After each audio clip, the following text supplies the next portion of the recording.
News 18 India।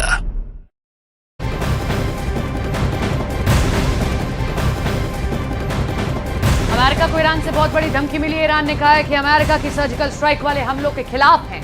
और अब America के इस अटैक के बाद आग और ज्यादा भड़केगी। अमेरिका ने अपने मिलिट्री बेस पर हमले के बाद जवाबी कार्रवाई में इराक और सीरिया के अंदर 85 टारगेट पर बम गिराए हैं। ये हमले जिन अड्डों पर किए गए हैं वहां ईरान के समर्थक वाले गुटों का ठिकाना बताया जाता है। इब्राहिम रईसी ने यह भी कहा है कि ईरान पर कोई हमला करेगा तो उसका मुंह तोड़ जवाब दिया जाएगा। अब साफ तौर से ईरान का ये कहना है कि अमेरिका ने उसके समर्थित गुटों पर हमला करके बहुत बड़ी गलती कर दी है। और अब इसे लेकर अमेरिका के खिलाफ पश्चिम एशिया में गुस्सा बढ़ता जा रहा है। इस वक्त पश्चिम एशिया में नए युद्ध के हालात साफ साफ नजर आ रहे हैं। पूरे पश्चिम एशिया में अमेरिका के बहुत से अड्डे हैं और यहाँ अमेरिका के करीब 40 सैनिक तैनात हैं। और अब ईरान की डायरेक्ट धमकी के बाद बाइडेन को भी महसूस हो रहा है कि उनके अड्डों पर बड़ा हमला हो सकता है। सवाल है कि क्या ईरान बहुत जल्दी अमेरिका के मिलिट्री बेस पर बड़े हमलों को अंजाम देने जा रहा है।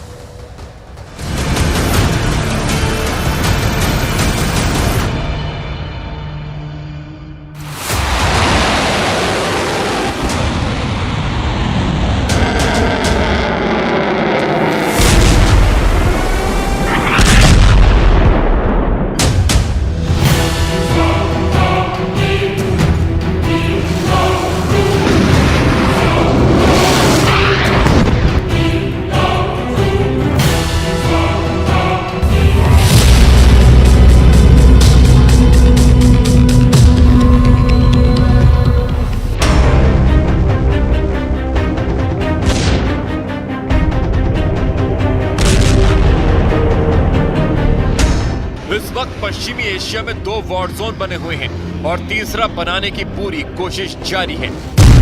पहला गाजा है, जहां इजराइल करीब 4 महीने से 2400 घंटे बमबारी कर रहा है। इन हमलों में 26,000 से ज्यादा लोगों की मौत हो चुकी है। इनमें बच्चे और महिलाओं की तादाद आधी से भी ज्यादा है। अब तक करीब 64,000 लोग घायल हैं। दूसरा वॉर जोन है लाल सागर, यानी यमन और अफ्रीका के बीच वो समुद्री गलियारा जहां इस वक्त इजराइल और अमेरिका के जहाजों पर हमले हो रहे हैं। यमन के हूती विद्रोहियों ने अमेरिका और इजराइल के हर जहाज को तब तक टारगेट करने की धमकी दी है जब तक इजराइल गाजा पर बमबारी नहीं रोकता है। तीसरा वॉर जोन ईरान और अमेरिका के बीच बनता हुआ नजर आ रहा है, लेकिन सवाल है कि ये लड़ाई ईरान हमले के साथ शुरू होगी।